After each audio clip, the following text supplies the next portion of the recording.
Olá! Você provavelmente já assistiu vários filmes de fantasma, filmes de terror, como Ghost do Outro Lado da Vida, um filme mais romântico, né? Ou Gasparzinho, Fantasminha Camarada para crianças, ou as grandes produções de Hollywood, produções modernas, que falam sobre filmes de terror, de fantasmas, de zumbis. Mas afinal, o que de fato acontece quando a pessoa morre? Hoje nós vamos falar sobre esse tema. Vamos lá?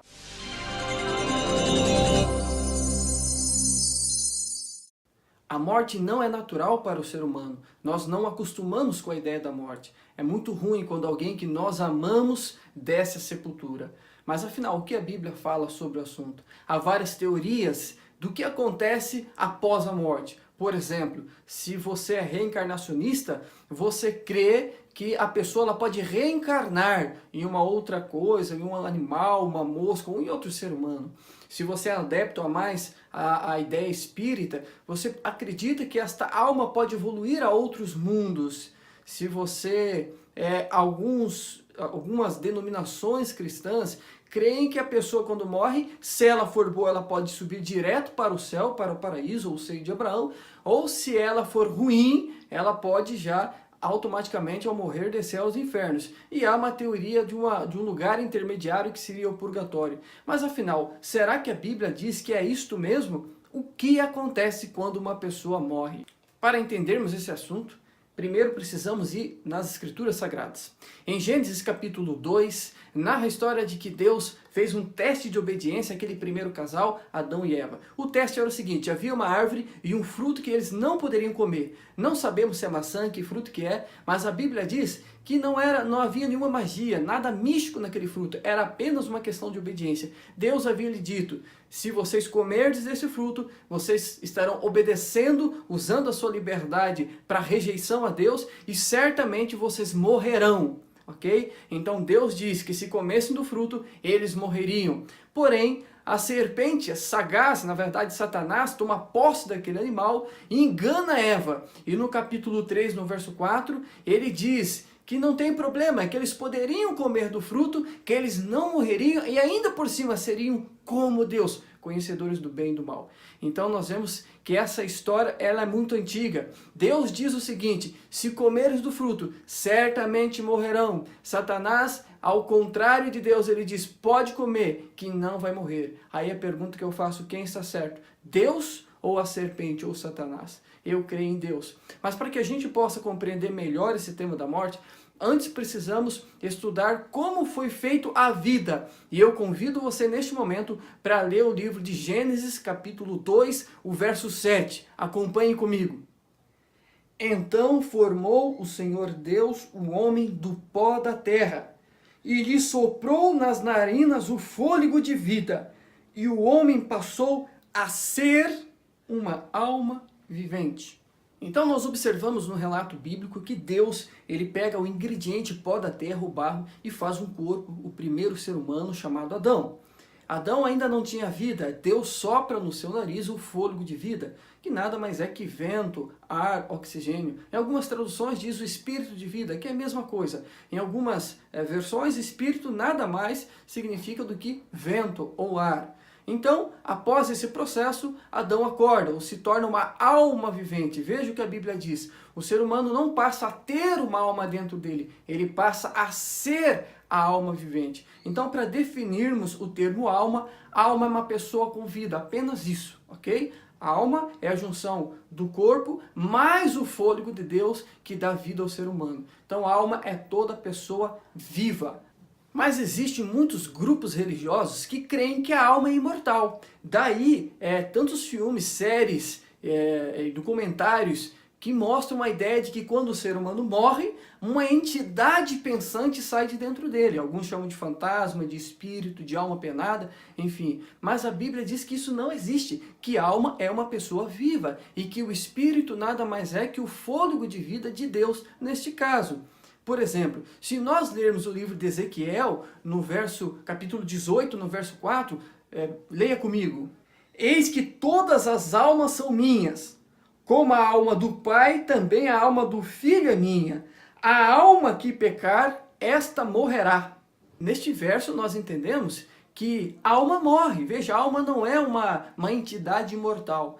Se a alma que pecar, ou seja, a alma que pecar, esta morrerá, tanto a alma do pai quanto a alma do filho. Então a alma morre. Por quê? Porque a alma é uma pessoa de carne e osso que tem o fôlego de vida. E a partir do momento que morre, que peca, ele ocorrerá na morte eterna. Eclesiastes capítulo 12, verso 7.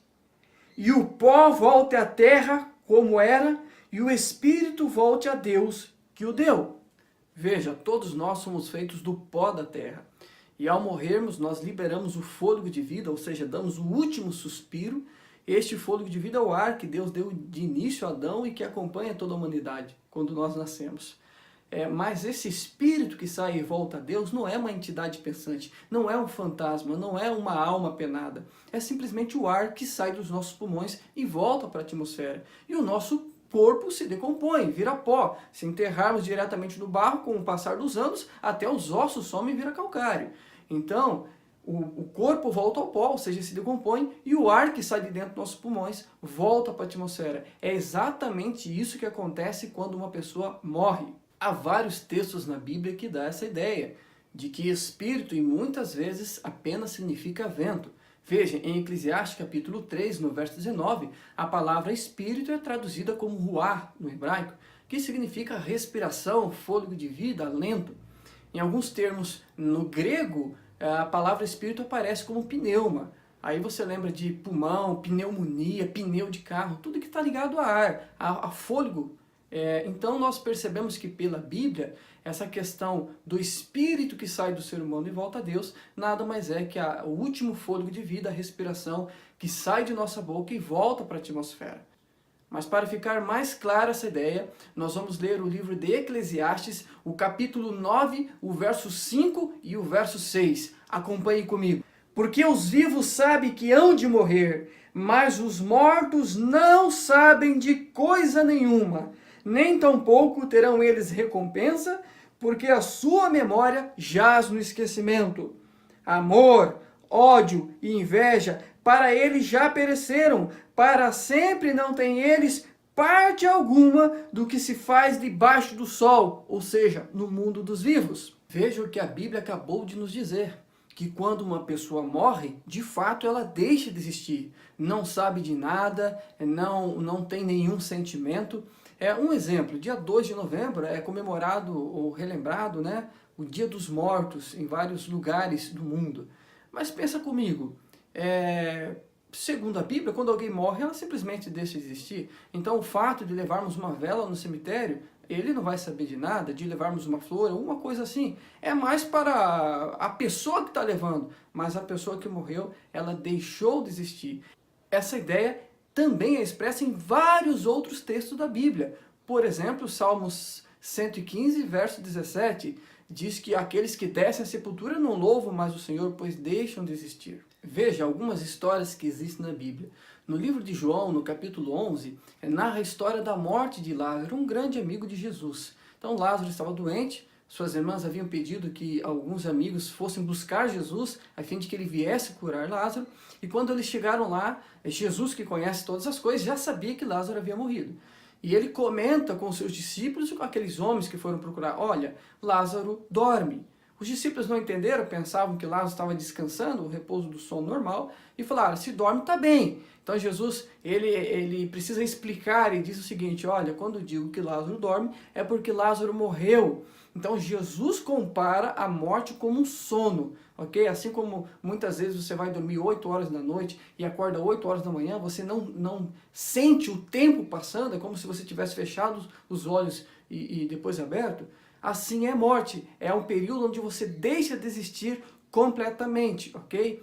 Então, falando ainda de Lázaro, pensa comigo, Lázaro estava morto já há 4 dias, Jesus vai até ao seu túmulo e ressuscita ele. Pensa comigo, se essa história de que morreu e se for bom está no céu, então provavelmente Lázaro estaria no céu. Será que Jesus havia pedido para Lázaro descer do céu 4 dias que ele já estava curtindo o paraíso e voltar para a terra? Obviamente não. Até porque Lázaro não disse nada de onde estava, porque ele havia deixado de existir. O mesmo acontece com Jesus. Jesus morre na sexta-feira, descansa no sábado do sono da morte, e no domingo, quando ele acorda, quando ele ressuscita, Maria teve um encontro com ele e ele diz assim, olha, não me detenhas, porque ainda não subi para o Pai. Ou seja, o período que Jesus morreu, ele não estava em nenhum lugar. Ele ressuscitou no domingo e naquele dia ele subiria ao seu Pai.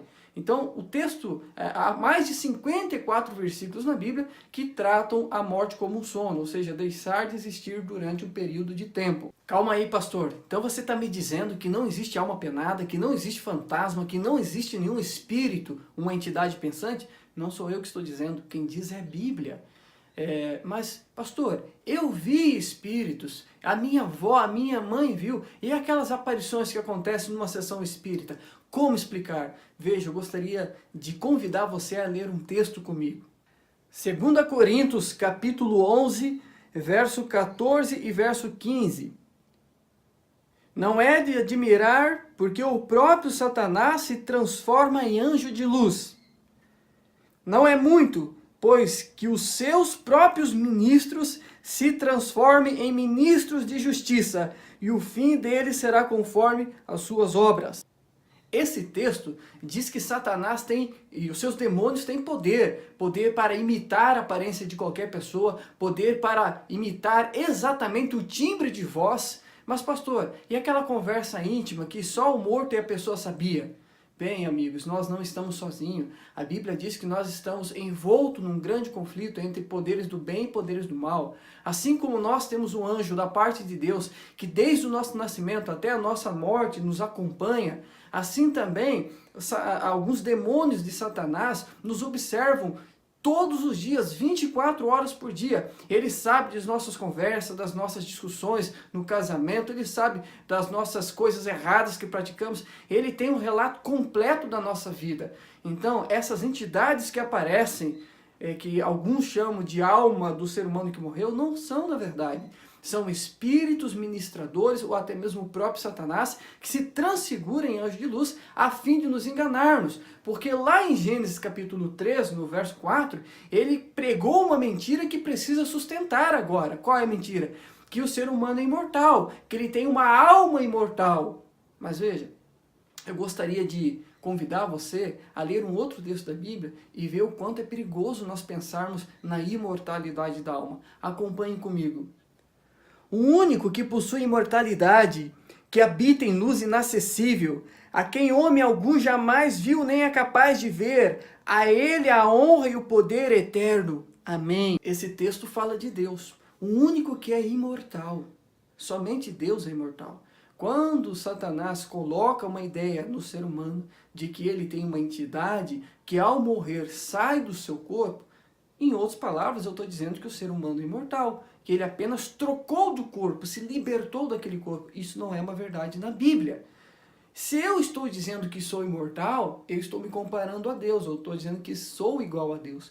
E aí eu pergunto, quem é que queria ser como Deus lá no céu? É Lúcifer. Ele planta um sonho que tinha em seu coração, no coração do ser humano. Mas a Bíblia relata que eu e você somos mortais, que ao espírito de vida, o fôlego de vida, o espírito que Deus nos deu no início, que nada mais que é vento e ar, ao sair de nossa boca e não mais retornar, nós deixamos de existir completamente até que Cristo retorne e ressuscite aqueles que o aceitaram. Eu sei que o tema é delicado, que provavelmente você sempre imaginou de que a pessoa boa fosse para o céu direto, ou que fosse para o inferno, ou talvez você acredita na questão da entidade que saia do corpo, como uma forma de alma penada, mas biblicamente, meu querido, minha querida, isso não existe. Nós temos um alerta de Deus nas Escrituras. Se você ler o texto de Deuteronômio, no capítulo 18, a partir do verso 10, acompanhe comigo neste momento.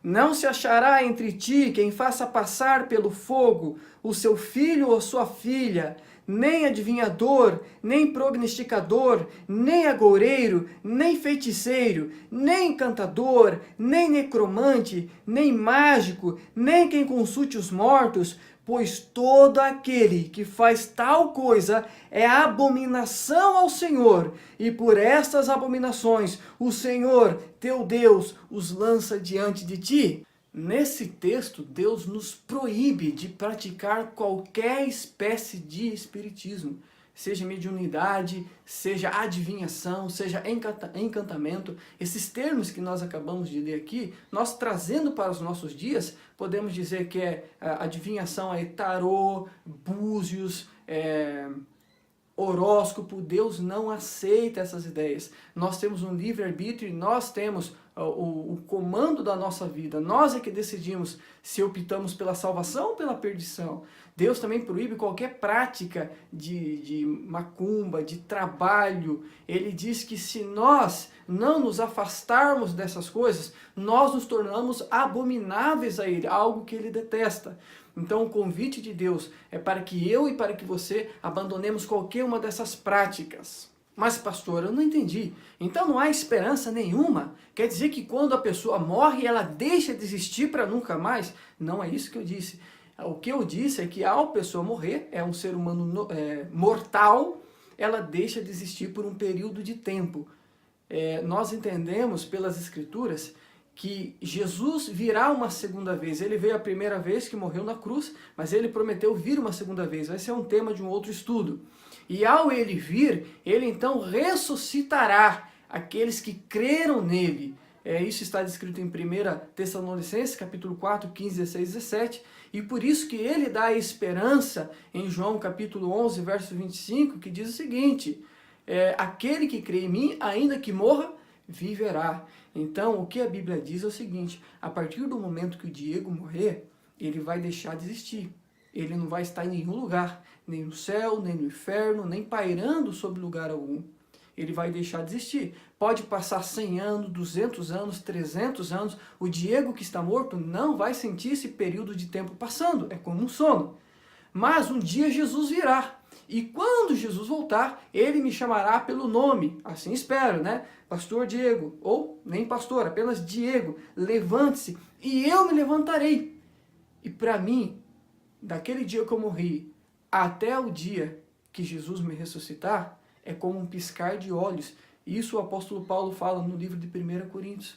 No abrir e no fechar de olhos, os mortos em Cristo ressuscitarão incorruptíveis. Então essa é a nossa esperança, que embora existe a morte, que interrompe o momento da vida, Cristo virá um dia, se nós confiarmos e crermos nele, e nos trará a vida novamente, e uma vida bem melhor do que nós temos hoje, uma vida eterna. Que eu espero que você possa ter gostado dessa aula. Se tiver alguma dúvida, você pode também enviar no WhatsApp, não apenas a resposta aos questionamentos, mas a gente está disposto a esclarecer qualquer outra dúvida. Que Deus abençoe, até a próxima aula.